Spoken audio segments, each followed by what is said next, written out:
সকাল থেকে টাকা গোনা চলছিল এবং 28.5 কোটি টাকা পাওয়া গিয়েছে।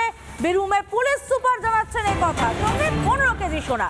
আরো একবার আপনাদেরকে জানিয়ে রাখতে চাইবো, বীরভূমের ব্যবসায়ীর বাড়িতে মিলল 15 কেজি সোনা, মিলেছে বিপুল পরিমাণে সোনার বাটও, মিলেছে 28.5 কোটি টাকা, জানিয়েছেন বীরভূমের পুলিশ সুপার।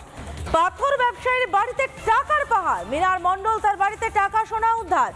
টাকা ও সোনার ছবি পোস্ট করেছিলেন মুখ্যমন্ত্রী নিজে। আমাদের সঙ্গে রয়েছেন আমাদের প্রতিনিধি মনোরঞ্জন। চলে যাবো সরাসরি মনোরঞ্জনের কাছে। মনোরঞ্জন, শেষমেশ 28.5 কোটি টাকা।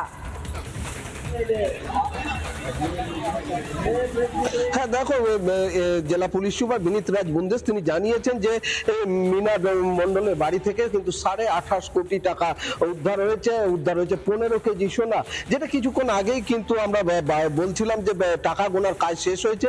এবং দেখো ইতিমধ্যেই সেন্ট্রাল ফোর্স পুরো জায়গা কিন্তু ঘিরে রেখে দিয়েছে, তাদেরকে নিয়ে আসা হয়েছে, তাদেরকে দিয়ে ঘিরে রাখা হয়েছে।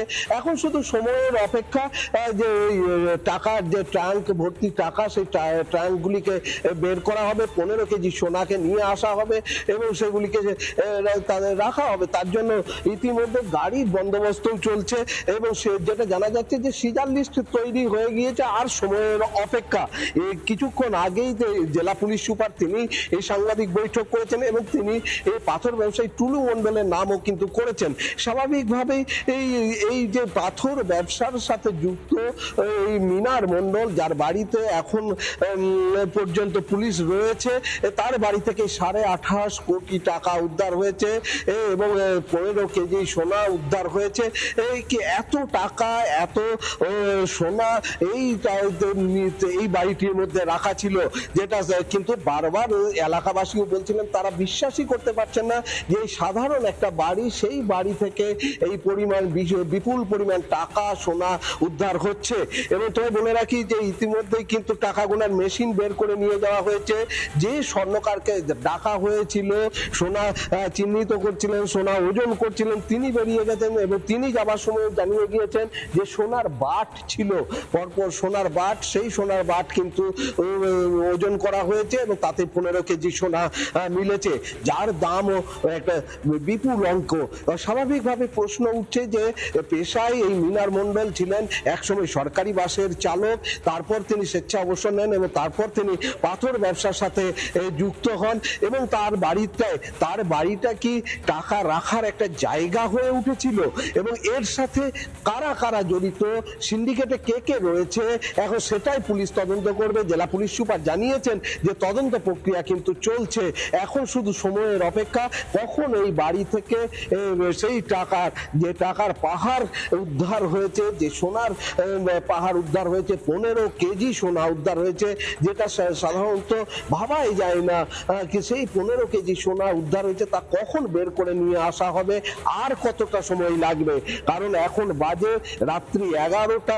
স্বাভাবিকভাবে একটা দীর্ঘ সময় পেরিয়ে গিয়েছে এই টাকা গুনতে, সোনা ওজন করতে, সোনা চিহ্নিত করতে। এবং যেটা জানা যাচ্ছে যে এই বাড়ির নিচের তলা এবং দোতলা দুটি জায়গাতেই আলমারিতে টাকা সোনা মজুদ ছিল, পাশাপাশি সোনা একটি ব্যাগের মধ্যেও রাখা ছিল, বেশ কয়েকটি ব্যাগে সেখানে নগদ টাকা ছিল, সোনা ছিল এবং সব মিলিয়ে একটি এইরকম একটি বাড়ি, যেটা কিন্তু দেখো বাইরে থেকে মনে হচ্ছে না যে এটা মানে এরকম একজন যকে ধন আগলে রাখতে পারেন এরকম একজন পাথর ব্যবসায়ী, তার এটা বাড়ি। তার বাড়িটা খুবই সাদামাটা এবং স্থানীয় মানুষও বলছিলেন যে এই মিনার মণ্ডল, যাকে দেখে বোঝাই যেত না যে তার বাড়িতে এত টাকা এত সোনা মজুত রয়েছে, খুব সাধারণ একটা জীবনযাপন তিনি করতেন, তাহলে কি মানুষের চোখকে ফাঁকি দিতেই তিনি এরকম সাধারণ জীবনযাপন করতেন? সেই প্রশ্নও কিন্তু উঠছে। এখন দেখার একদম প্রশ্ন তো উঠবেই, কারণ সরকারি বাস চালকের বাড়িতে যদি এরকম কোটি কোটি টাকা পাওয়া যায়, মনোরঞ্জন, প্রশ্ন উঠতে তো বাধ্য। আপাতত তোমাকে ধন্যবাদ। আমরা শুনে নেব বীরভূমের পুলিশ সুপার তিনি কি বলছেন। ইনফরমেশন ছিল কি কোনো একটা বাড়ি মোহাম্মদ বাজার এরিয়া এলাকায়, ওখানে illegal cash and gold in huge amount ওখানে ইলিগালি কনসিল করে রাখা আছে।